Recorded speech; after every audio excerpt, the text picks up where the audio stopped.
Mari kita masuk ke dalam hadirat Tuhan itu dengan tulus hati. Sebab Tuhan tidak pernah menolak orang-orang yang tulus hatinya.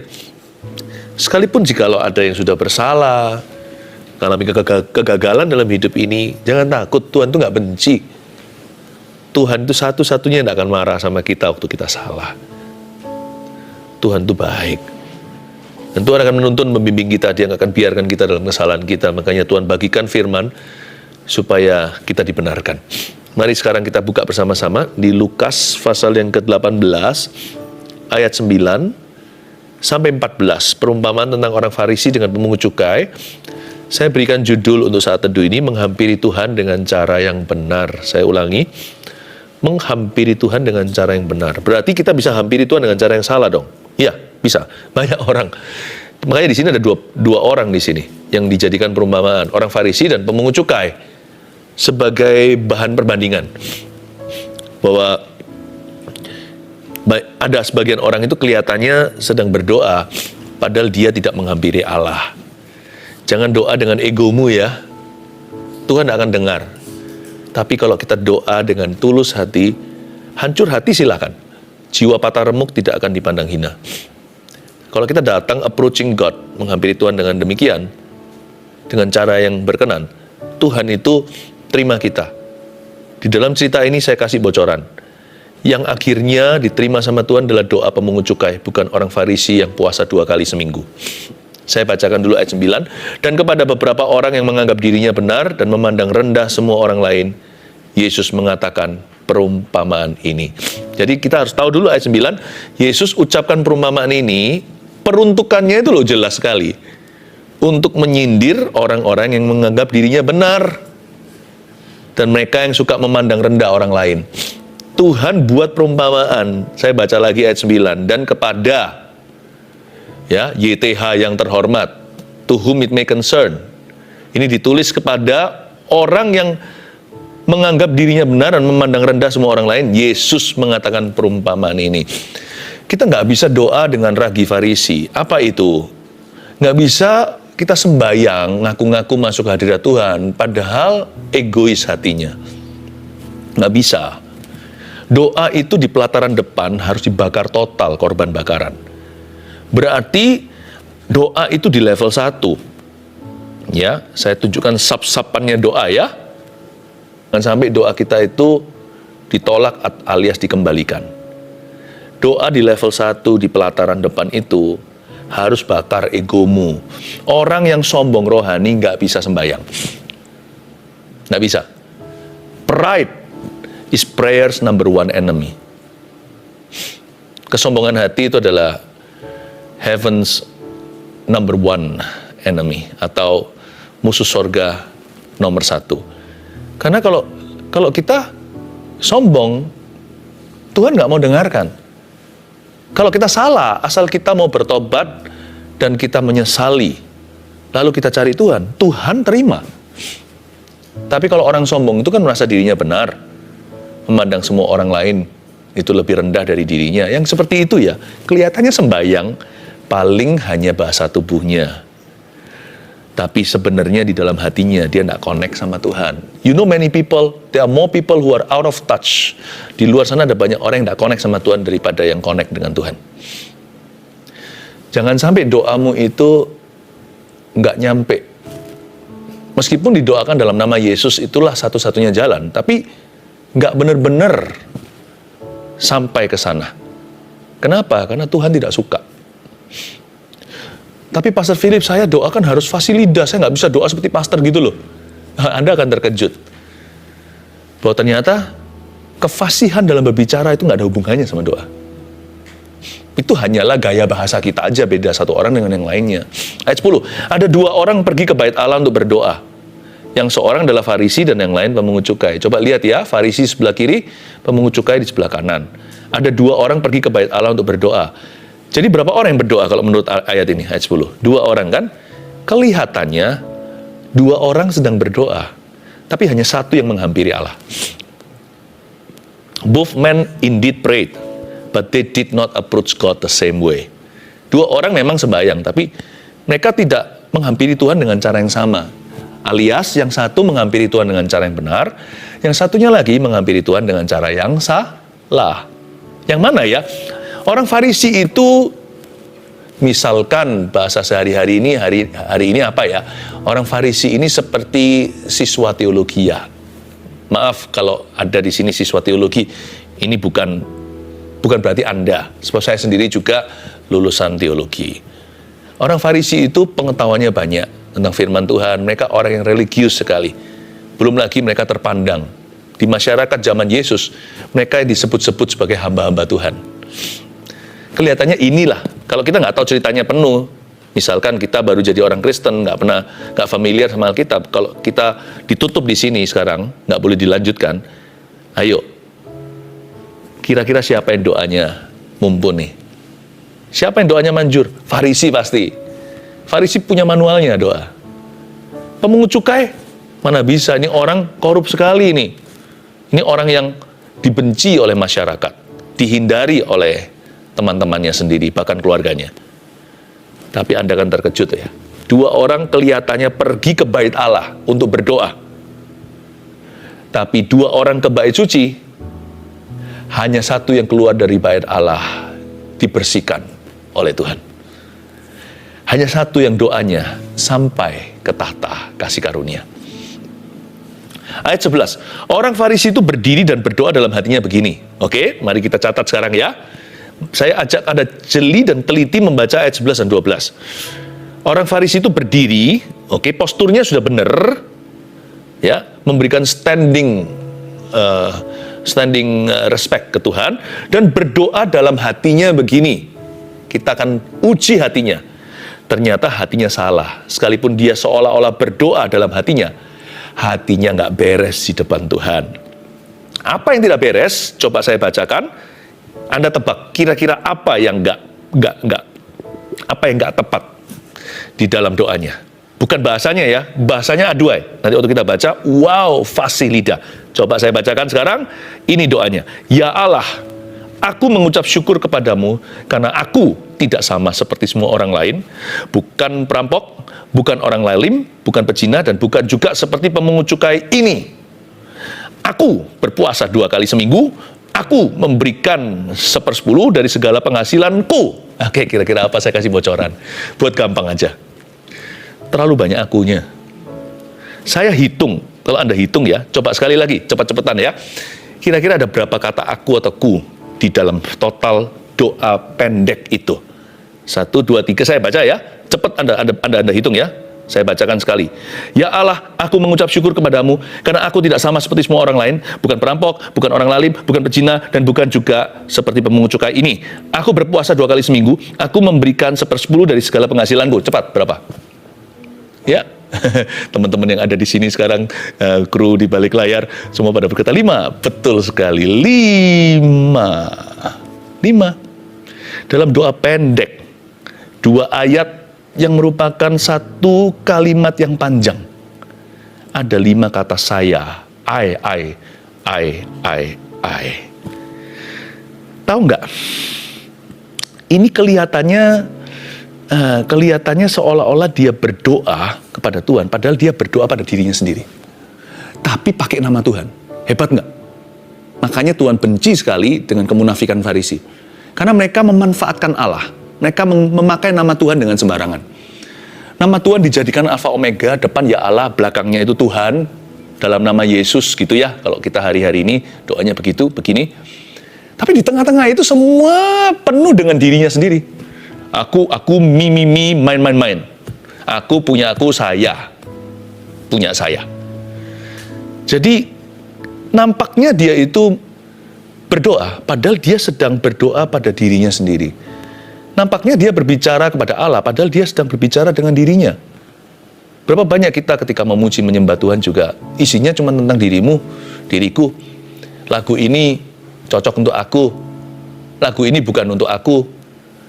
Menyembah itu tidak ada hubungannya denganmu dan denganku. Menyembah itu tentang dirinya.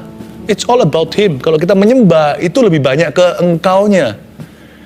Minimal lah kalau kita ada sungkannya gitu ya. Minimal ke dianya. Kita lebih ke objeknya. Dia terlebih besar, Yesus terlebih besar, itu subjeknya. Ya kan? Dianya tuh, kata dia di situ, Yesusnya itu 4 kali minimal. Kita hanya 2 atau 3 cukup. Terakhir ditutup dengan selamanya. Contohnya, lagu itu bukan tentang kita. Kita dihubungkan dengan Allah aja sudah gak layak kok. Kita bisa disebut di satu lagu dengan dia ya. Ada engkau, ada aku, itu luar biasa loh. Siapakah aku ini jadi biji matamu? Dengan apa aku balas selain memuji dan menyembahmu? Berapa kali kita kalau sering kali punya kita pun kebiasaan kita ke gereja juga lihat, ini lagunya cocok untuk aku, enggak cocok. Datang untuk menyembah lagu nomor 2. Firman juga sama kan, wah ini pembicaranya lucu nih, ini entertaining ini. Siapa bilang Tuhan itu harus hibur kita? Emangnya Tuhan itu entertainment kan enggak? Kalau saya dengar firman Tuhan, yang khotbah bagus atau tidak, asal kalau dia baca Alkitab dan singgung saja Alkitab, maka itu saya pegang minimal firman yang murni. Ayat masnya apa? Jikalau penjabarannya kurang pun saya tetap dapat sesuatu. Asal bukan penjabaran yang tidak Alkitabiah. Saya nggak datang mendengarkan firman itu dengan seperti juri di kontes nyanyi. Saya lihat apakah yang khotbah ini fals atau enggak. Enggak. Saya takut kalau yang khotbah itu terlalu bagus, terlalu terang kan, terlalu jelas kan. Jadi kalau saya melanggar firman, saya sudah nggak punya alasan. Minimal saya nggak bisa ngomong di depan Tuhan, saya nggak ngerti firman yang dibagi, saya nggak ngerti khotbahnya. Nah, kalau gitu kalau kita nggak ngerti, kalau kita salah kan masih ada alasannya. Kalau sudah jelas sekali, malah bahaya. Justru kalau kasih firman yang super clear, you and I kita nggak bisa lari. Makanya kalau yang samar gitu pun saya berkata, Tuhan aku tetap dapatkan remah-remahnya. Aku tetap akan dapatkan protein, dapat gizinya. Saya berkata, Tuhan ini aku ngerti, itu yang ngerti. Tuhan akan hakimi dan adili kita berdasarkan pengertian kita. Akunya terlalu banyak nih orang Farisi. Aku. Lalu ada kata ini tuh, coba Anda cermati ayat 11 tadi ya. Mana itu ada? Tadi orang Farisi itu berdiri dan berdoa dalam hatinya begini. Ya Allah, aku mengucap syukur kepadamu karena aku tidak sama seperti semua orang lain, bukan perampok, bukan orang lalim, bukan pezina, dan bukan juga seperti pemungut cukai. Ini, Anda tahu ini artinya apa? Kayak anak kecil, ketemu anak kecil, gitu, jijik gitu. Ininya itu ini jijik.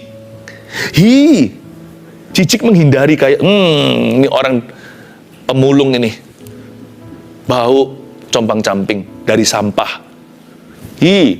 Kalau kita lihat orang muntah di jalan, Nah, nya itu sebuah jijikan. Ya, dan Tuhan nggak suka dengan attitude itu. Ternyata itulah sebabnya ditolak, bukan karena dia fasilida atau bukan. Dan dia berpuasa sih. Ayat 12, aku berpuasa 2 kali seminggu. Memang orang-orang Farisi itu, orang-orang Yahudi yang ortodoks begitu, mereka berpuasa Senin Kamis. Mereka berpuasa di hari kedua, minggu itu. Hari pertamanya kita itu hari Senin kan. Tapi kalau hari mereka, hari pertama itu Minggu. Sabtu itu Sabatnya. Jadi mereka itu puasanya itu Senin dan Kamis, Monday and Thursdays. Karena itulah waktu yang mereka yakini sebagai waktu Musa naik gunung dan turun membawa Tauratnya. Senin naik, Kamis turun. Mereka berarti orang Farisi ini orang yang taat sama tradisi. Orang yang perfect performanya. Tapi Tuhan gak peduli. Kalau kamu berani gituin saudaramu, Tuhan juga akan sama dirimu. Tuhan kan pasti akan memandang rendah orang yang memandang orang lain rendah, ya kan? Coba bayangkan jikalau Anda itu melihat orang lain yang hutang sama Anda itu Anda bebaskan.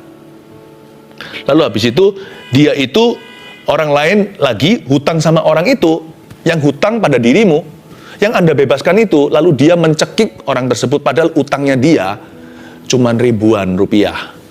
Hutangnya orang yang Anda bebaskan itu jutaan atau ratusan juta. Anda lihat gitu bisa respect nggak? Aku bebaskan kamu ratusan juta, itu orang hanya ratusan ribu, kamu cekik begitu. Kamu masukkan penjara.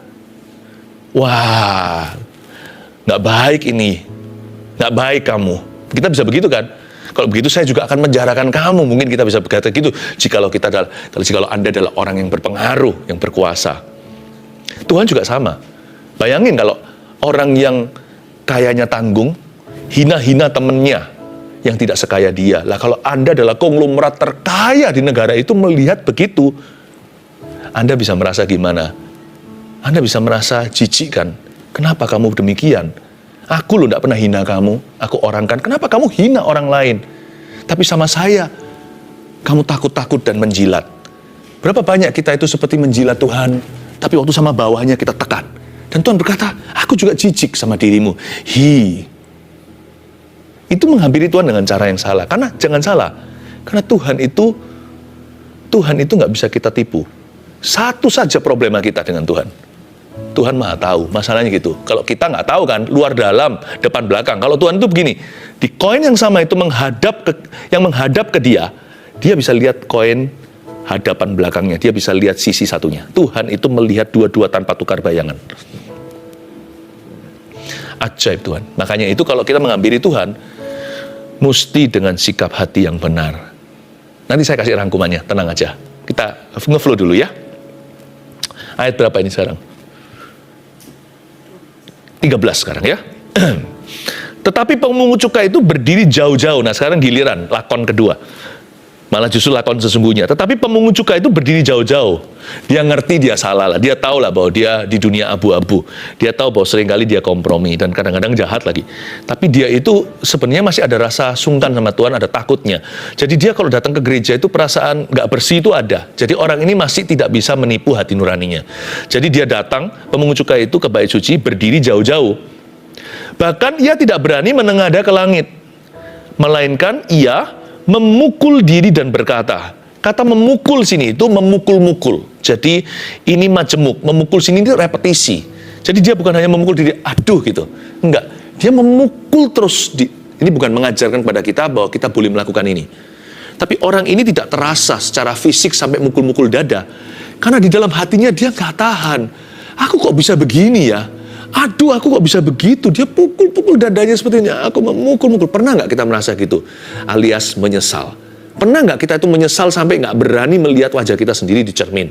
Mungkin setelah kita marah-marah sama keluarga, mungkin setelah kita berbuat dosa, mungkin setelah kita jatuh ke dalam kebiasaan lama, atau mungkin karena kita keceplosan atau ya kebobolan di depan umum, lalu habis itu kita melakukan sesuatu yang merugikan semua dan sulit ditarik, udah menjadi reputasi dan sudah menjadi kerusakannya sudah terjadi. Pernah nggak? Rasanya kalau kita di shower ya, udah di waktu lagi mandi sendiri gitu, rasanya nggak mau keluar, rasanya di dalam air itu sudah forever gitu. Kalau bisa air ini membuat aku leleh jikalau aku es batu, lalu lenyaplah aku. Pengen begitu, aku ingin lari ke tempat terbitnya fajar, aku ingin lari ke situ, ke bawah orang mati atau ke tempat yang tinggi. Tapi kemanakah aku dapat pergi menjauhi rohmu Tuhan?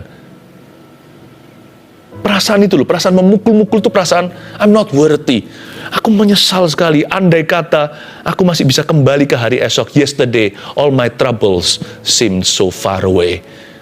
Semua masalahku di kemarin itu rasanya jauh ya, tapi setelah aku melakukan itu, aku tidak bisa kembali. Anda merasa stagnasi dengan kesalahan sendiri? Ini pemungut cukai rasakan itu.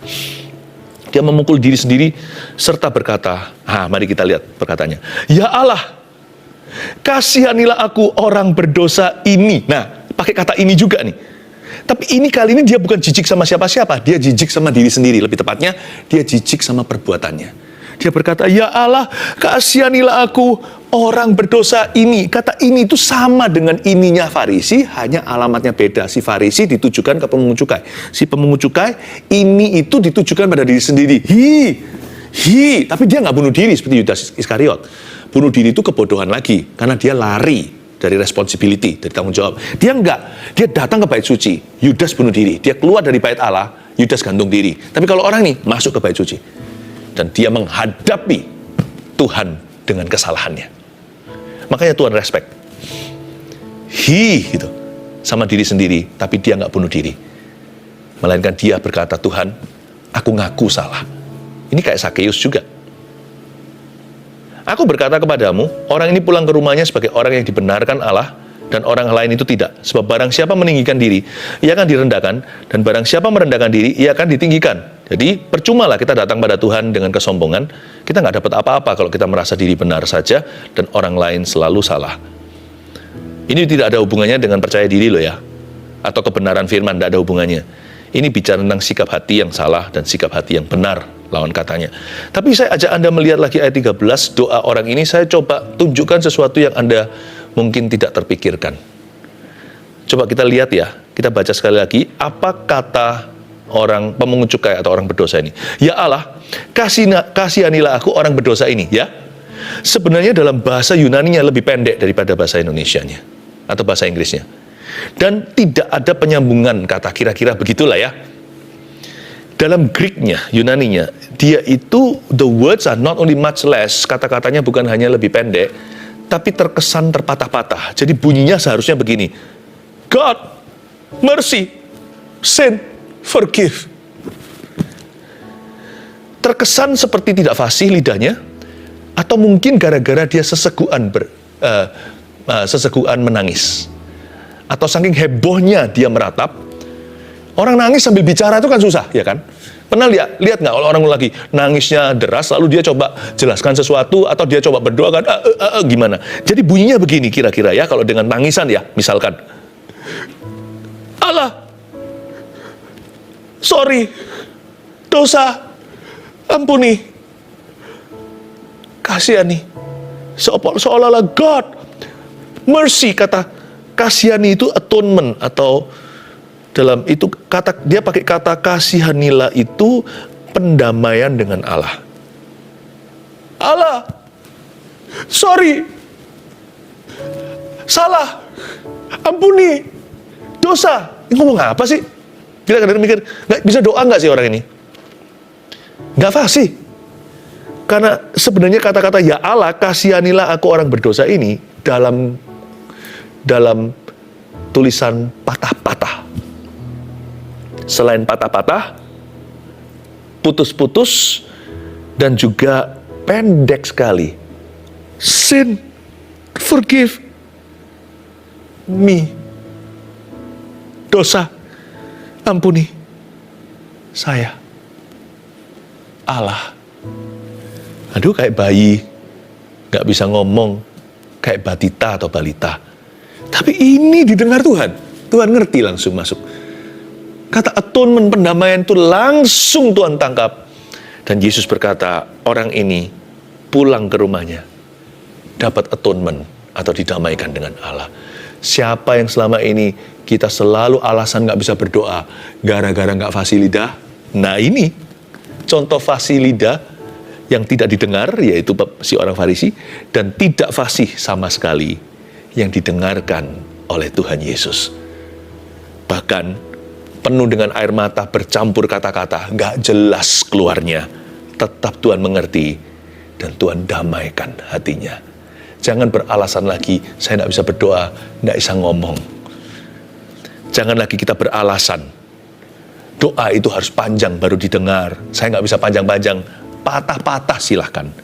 Tapi hatimu harus tulus menghadap Tuhan. 3 poin sederhana. Ya kan? Menghampiri Tuhan dengan cara yang benar gimana? 1, jangan merasa diri benar atau memandang rendah orang lain.